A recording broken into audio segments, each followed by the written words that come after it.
And I decided, rather than showing a clip from a film, what I want to do is talk about tools that we created.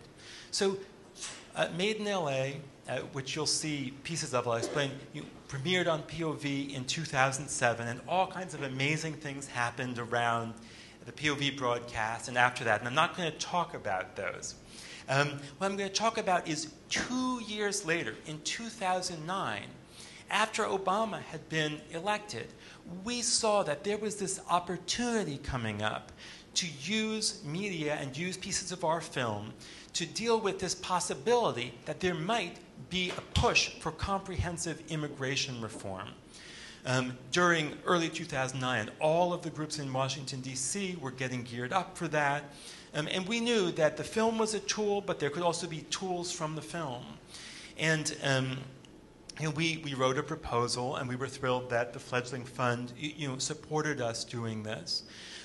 And so what I'm going to show is about a 2-minute video that draws from the film, but this was designed as a tool to give to bloggers working in the immigration-related space.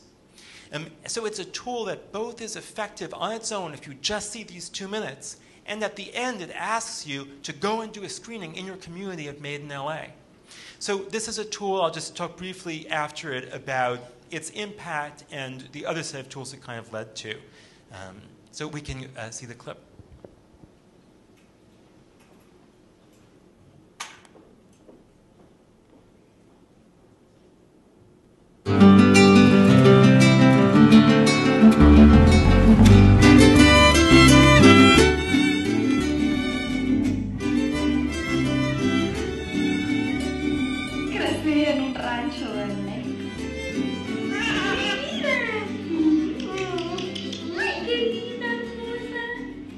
Cuando llegamos aquí, yo empecé a trabajar en la costura.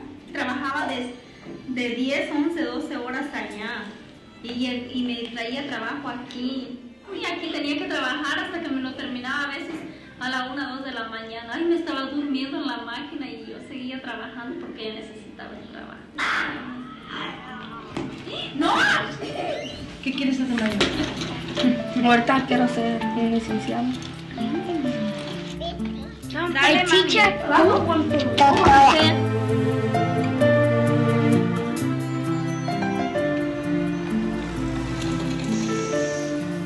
Si eres indocumentado y aparte no sabes inglés, no puedes hacer otro tipo de trabajo. Prácticamente no existes.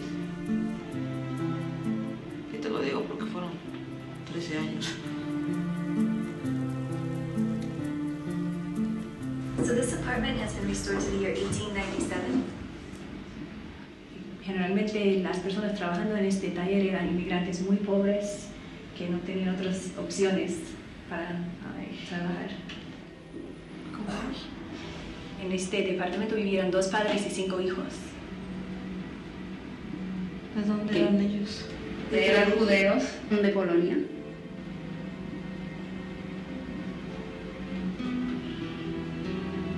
Creo que todo sigue igual.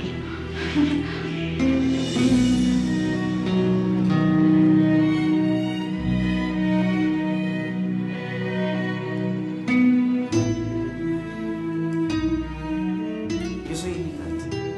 Cuando estoy viendo los barcos que están viniendo gente, ¿entiendes que la mayoría de los que viven aquí son inmigrantes?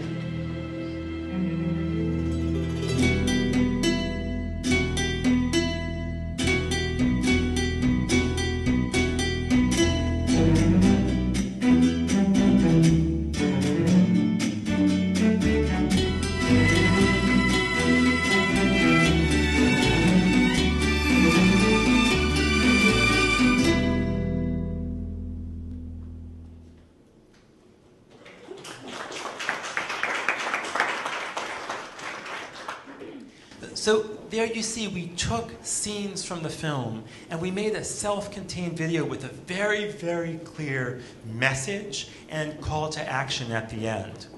And that video was picked up across sort of the immigration-related blogosphere. And those were probably bloggers and reaching out to audiences who were already part of the choir, but it was also picked up by faith communities, which we had really identified. Faith communities were what we called the movable middle.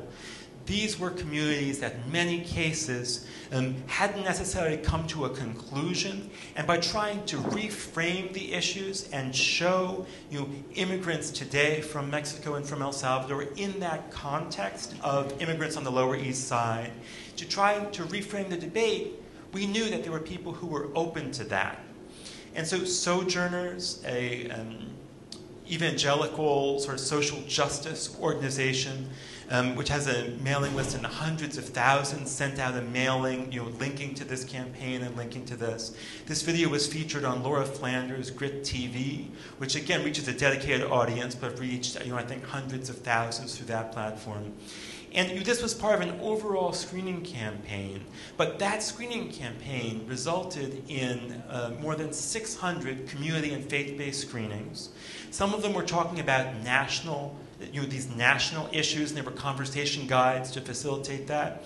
But 150 of those screenings had local activists present who could say, okay, you've seen Made in LA looking at national issues or issues in Los Angeles. Here's how you can support immigrant workers in our own communities. And by being out there, by doing all of these screenings and really being in touch with the movement, we heard two needs. We heard that people liked the film, but they needed it in other languages. And we heard that people needed more short modules that could be used within the movement for training purposes, for leadership development, for this kind of thing. So we did everything that you see. And now we're almost finished with a big project creating about 8 short video modules based on Made in LA. And those modules and the entire film and a discussion guide are going to be translated into 12 languages to serve immigrant worker communities around the country. And this is with the support of the Ford Foundation, which we met because through our screenings campaign, we were out there, we were being invited as part of that campaign to be there with the movement, and thus the funders of the movement were also there.